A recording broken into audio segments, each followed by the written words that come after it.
our culture, our society, that we have shifted massively since I was born. Yep. Growing up in the 80s, it was things, almost a reversal of moral positions on things and how we view the way that the world works. Again, as a historian, just help us understand what's happened there. What's been going on in our Western society? Where are the shifts coming from?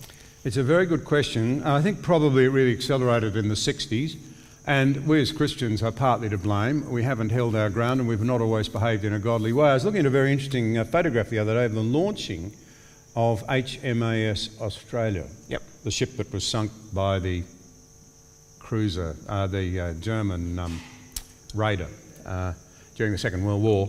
And it was launched with a banner that began, a massive banner, must have been many, many feet high, and I don't know how long, across its bridge.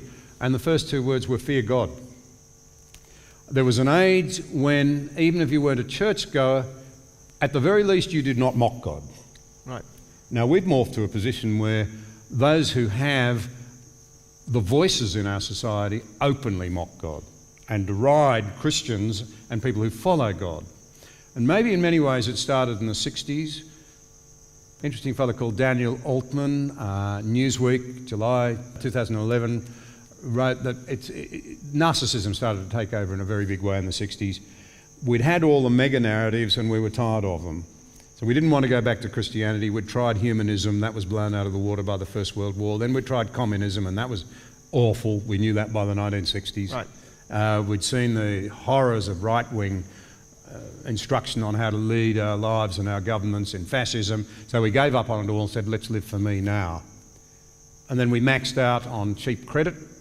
And when we couldn't get enough credit, we said to the politicians, promise me X, Y, and Z and I'll vote for you. And weak-kneed politicians have given that. Australia is one of the very, very, very few exceptions.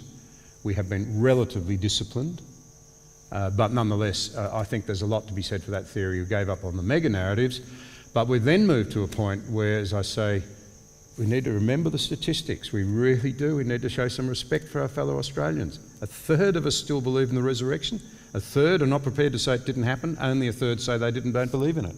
Those are big numbers compared to some of the other people who are assumed now to have the moral right to tell us how to live, if I can put it to you that way.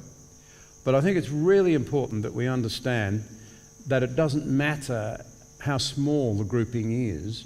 Essentially, we have to have a way by which we can live with one another's deepest differences. Now, our longest-serving Prime Minister, who, by the way, one of the things that's incredible about Bob Menzies, if you go back and look at how he spoke, for example, at Chifley's funeral, in the condolence motion in the House, it was graciousness personified, where he made it very clear he disagreed with that man's ideas, but had nothing to say but praiseworthy things about his character. Wow. But Menzies said something incredibly interesting. He said, democracy is not a machine, it's a spirit, in which the Christian conception that no matter our abilities or station in life, every soul is of equal worth in the eyes of heaven.